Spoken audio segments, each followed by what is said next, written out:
Welcome to the Sherlock Holmes Bedtime Stories podcast. Each episode is a section from a classic, comforting Sherlock Holmes story with relaxing music to help you fall asleep. If you like the show, please subscribe, rate and review on Apple Podcasts, Spotify, or wherever you get your podcasts. Support from listeners like you helps us keep the show going.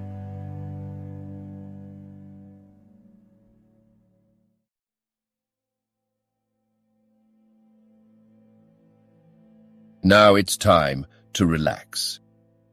Let your body fall into a comfortable position in your bed and drift gently into a state of total relaxation with tonight's story. The 5 Orange Pips continued. Sherlock Holmes sat for some time in silence, with his head sunk forward and his eyes bent upon the red glow of the fire. Then he lit his pipe and, leaning back in his chair, he watched the blue smoke rings as they chased each other up to the ceiling. "I think, Watson," he remarked at last, "that of all our cases we have had none more fantastic than this. Save perhaps the sign of 4. Well, yes. Save, perhaps, that...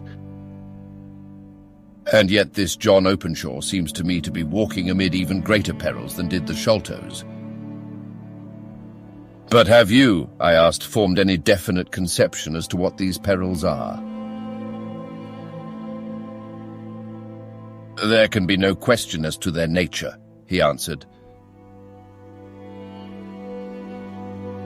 Then what are they? Who is this KKK, and why does he pursue this unhappy family? Sherlock Holmes closed his eyes and placed his elbows upon the arms of his chair with his fingertips together. The ideal reasoner, he remarked, would, when he had once been shown a single fact in all its bearings, deduce from it not only all the chain of events which led up to it, but also all the results which would follow from it. As Cuvier could correctly describe a whole animal by the contemplation of a single bone, so the observer who has thoroughly understood one link in a series of incidents should be able to accurately state all the other ones, both before and after. We have not yet grasped the results which the reason alone can attain to. Problems may be solved in the study which have baffled all those who have sought a solution by the aid of their senses. To carry the art, however, to its highest pitch, it is necessary that the reasoner should be able to utilize all the facts which have come to his knowledge. And this in itself implies, as you will readily see, a possession of all knowledge, which even in these days of free education and encyclopedias is a somewhat rare accomplishment. It is not so impossible, however, that a man should possess all knowledge which is likely to be useful to him in his work, and this I have endeavored in my case to do.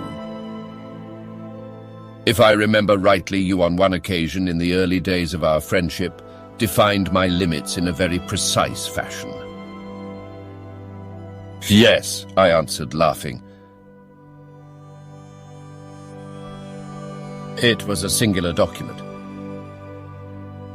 Philosophy, astronomy, and politics were marked at 0, I remember. Botany variable, geology profound as regards the mud stains from any region within 50 miles of town, chemistry eccentric, anatomy unsystematic, sensational literature and crime records, unique violin player, boxer, swordsman, lawyer, and self-poisoner by cocaine and tobacco. Those, I think, were the main points of my analysis. Holmes grinned at the last item. Well, he said, I say now, as I said then, that a man should keep his little brain attic stocked with all the furniture that he is likely to use, and the rest he can put away in the lumber room of his library, where he can get it if he wants it. Now, for such a case as the one which has been submitted to us tonight, we need certainly to muster all our resources. Kindly hand me down the letter K of the American Encyclopedia, which stands upon the shelf beside you. Thank you. Now let us consider the situation and see what may be deduced from it. In the first place, we may start with a strong presumption that Colonel Openshaw had some very strong reason for leaving America. Men at his time of life do not change all their habits and exchange willingly the charming climate of Florida for the lonely life of an English provincial town. His extreme love of solitude in England suggests the idea that he was in fear of someone or something, so we may assume as a working hypothesis that it was fear of someone or something which drove him from America. As to what it was he feared, we can only deduce that by considering the formidable letters which were received by himself and his successors. Did you remark the postmarks of those letters? The first was from Pondicherry, the second from Dundee, and the third from London. From East London. What do you deduce from that? They are all seaports. That the writer was on board of a ship. Excellent. We have already a clue. There can be no doubt that the probability, the strong probability, is that the writer was on board of a ship. And now let us consider another point. In the case of Pondicherry, 7 weeks elapsed between the threat and its fulfillment. In Dundee, it was only some 3 or 4 days. Does that suggest anything? A greater distance to travel. But the letter had also a greater distance to come. Then I do not see the point. There is at least a presumption that the vessel in which the man or men are is a sailing ship. It looks as if they always send their singular warning or token before them when starting upon their mission. You see how quickly the deed followed the sign when it came from Dundee. If they had come from Pondicherry in a steamer, they would have arrived almost as soon as their letter. But as a matter of fact, 7 weeks elapsed. I think that those 7 weeks represented the difference between the mail boat which brought the letter and the sailing vessel which brought the writer. It is possible. More than that. It is probable. And now you see the deadly urgency of this new case and why I urged young Openshaw to caution. The blow has always fallen at the end of the time which it would take the senders to travel the distance. But this one comes from London, and therefore we cannot count upon delay. Good God, I cried. What can it mean, this relentless persecution? The papers which Openshaw carried are obviously of vital importance to the person or persons in the sailing ship. I think that it is quite clear that there must be more than one of them. A single man could not have carried out 2 deaths in such a way as to deceive a coroner's jury. There must have been several in it, and they must have been men of resource and determination. Their papers they mean to have, be the holder of them who it may. In this way, you see, KKK ceases to be the initials of an individual and becomes the badge of a society. But of what society?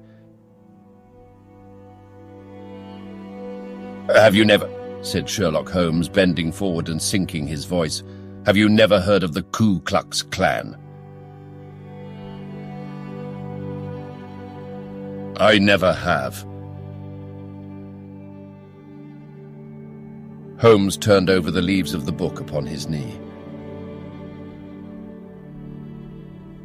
"Here it is," said he presently.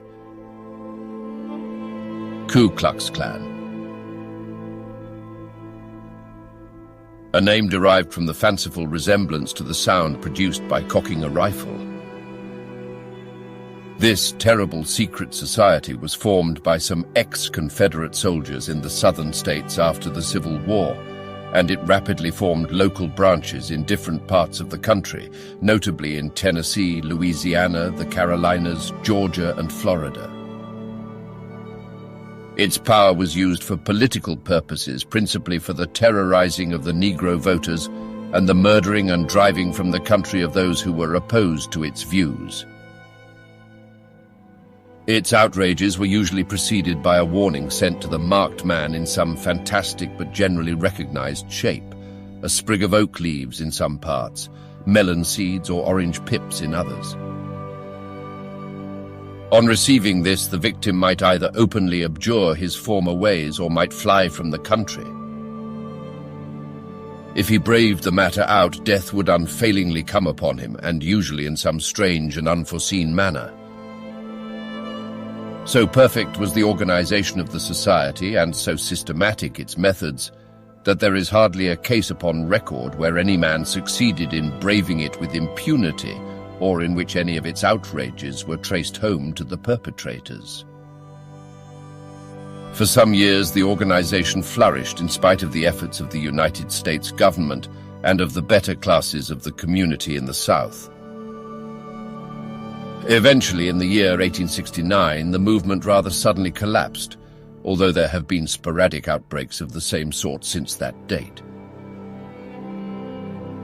"You will observe," said Holmes, laying down the volume, "that the sudden breaking up of the society was coincident with the disappearance of Openshaw from America with their papers.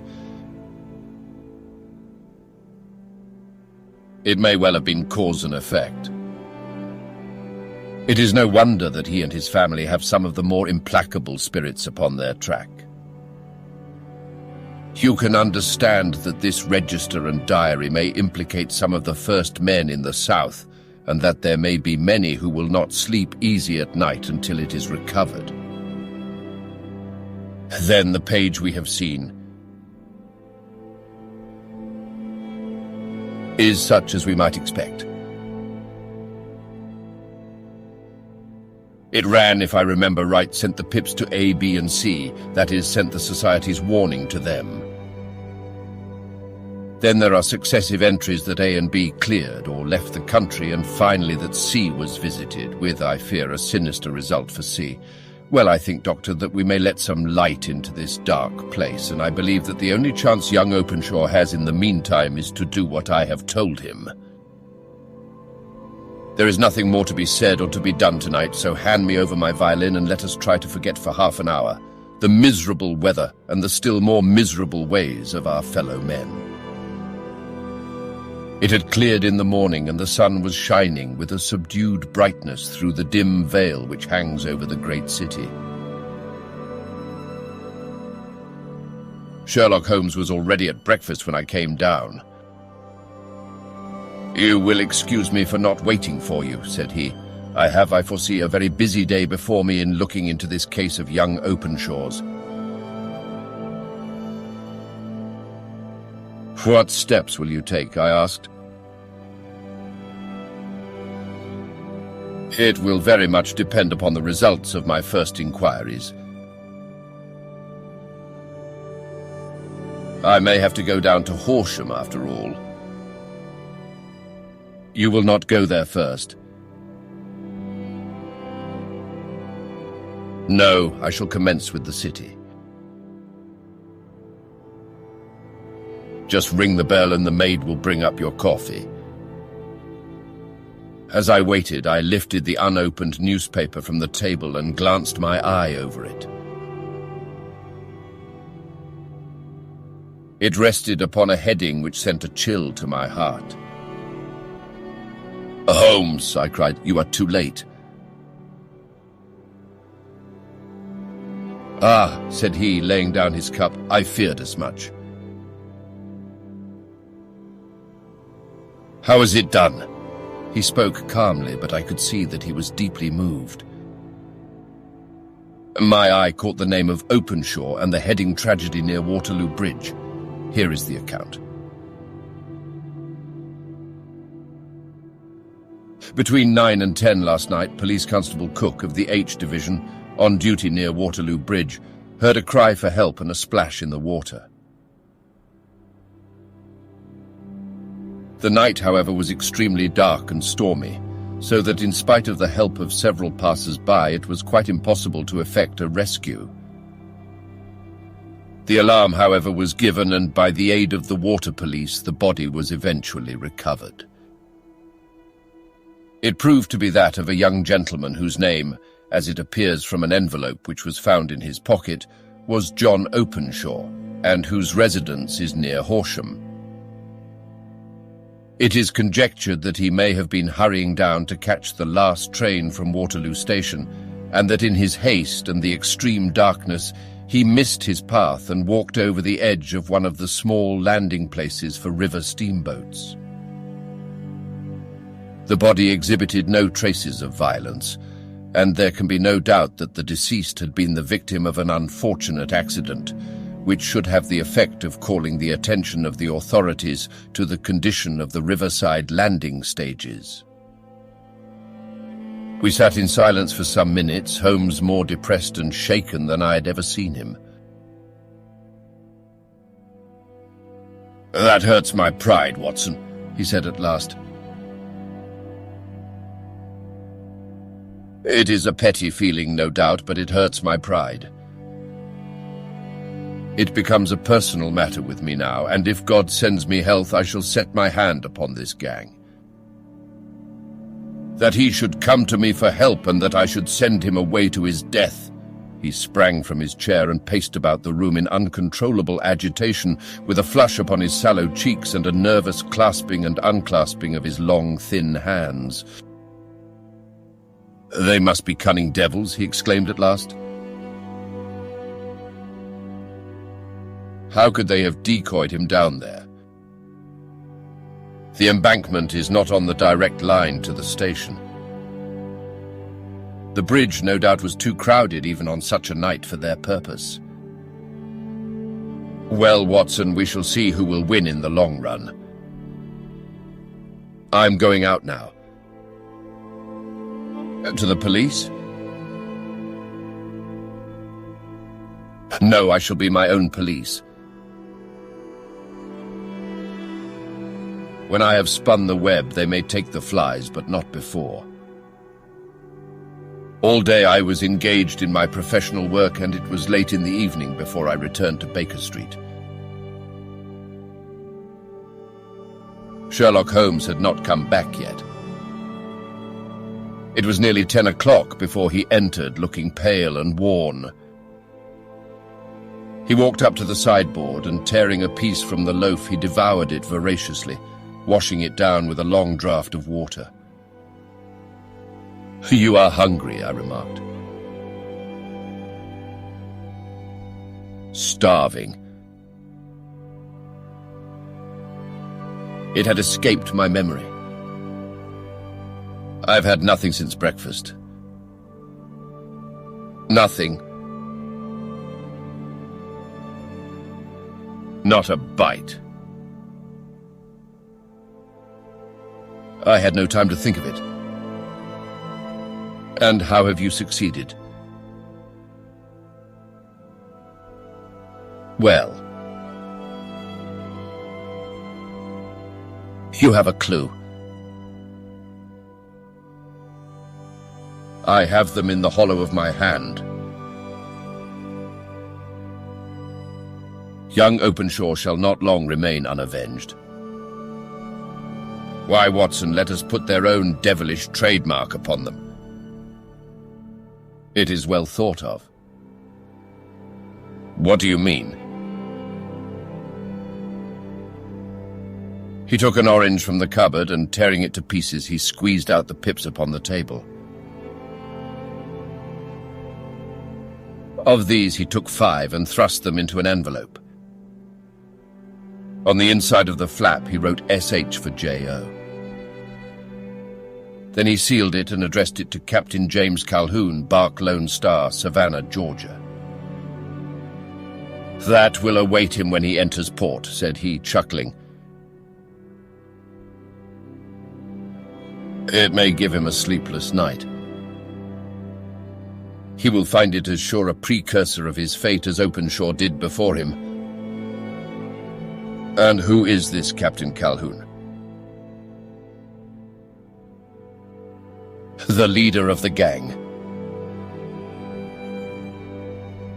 So I shall have the others, but he first." "How did you trace it, then?" He took a large sheet of paper from his pocket, all covered with dates and names. "I have spent the whole day," said he, "over Lloyd's registers and files of the old papers, following the future career of every vessel which touched at Pondicherry in January and February in '83. There were 36 ships of fair tonnage which were reported there during those months. Of these, one, the Lone Star, instantly attracted my attention, since, although it was reported as having cleared from London, the name is that which is given to one of the states of the Union. Texas, I think. I was not, and am not sure which, but I knew that the ship must have an American origin. What then?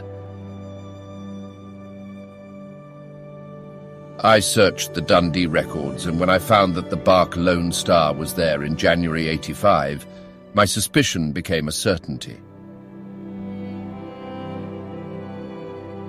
I then inquired as to the vessels which lay at present in the port of London.